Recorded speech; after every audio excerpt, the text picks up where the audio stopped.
So thanks the organizer for letting me talk about quite different topic from this jornada.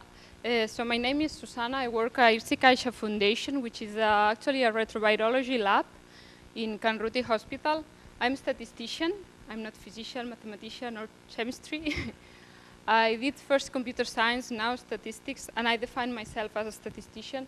So this talk will be first introducing myself, then explain a bit about HIV diversity, and then finally explain what is my PhD thesis about.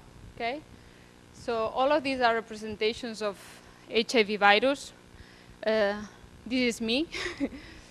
Then I work at Històric Foundation, which is a retrovirology lab. This means that I mainly work with biologists, immunologists, and physicians. We are working on the Catalan project for researching on an HIV vaccine.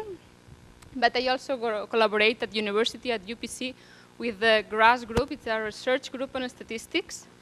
So this is how I'm related more with the statistics at the university.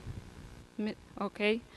And then I also part of some biostatistical network and the Catalan Society of Statistics. So I take very seriously the multidisciplinary thing, okay? So going into HIV, this is explaining a bit about the diversity of HIV virus. The virus, it's very special virus. Here you have a representation of a diversity of the virus. I don't know if you have seen ever a phylogenetic tree. The red one is the representation of the HIV diversity in just one country, in Congo. And then the black one represents the influenza virus in the whole world. So as you can see, HIV is a very diverse virus. Actually, in just one day, the virus can produce all the possible mutations. Okay? This is same representation, but we have also the representation of one individual diversity. So as you can see, the diversity of HIV in one person can be as much as the whole world influenza virus diversity. Okay? Then in addition, we have, this was related to the virus itself, but then we have the variability and diversity of ourselves, patients, or the host genetics. In this case, we measure the host genetic variability with some genetic markers, the HLA alleles, and this is a world map representing what's the frequency of each kind of alleles. So as you can see, some of them are very common in Spain or North Hemispherial, but then some others are not.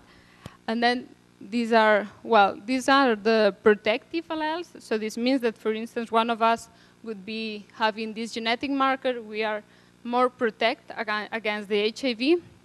But then if we have one of those, then it's supposed that the HIV virus will be more risky for us. Okay? So what I'm doing there, so we have lots of data on genetics of the patient, of genetics of the virus, and we apply statistical learning or machine learning. It depends how we want to see it. And we use this to select methods and to select the information that we got and the information that we need to develop a vaccine, okay?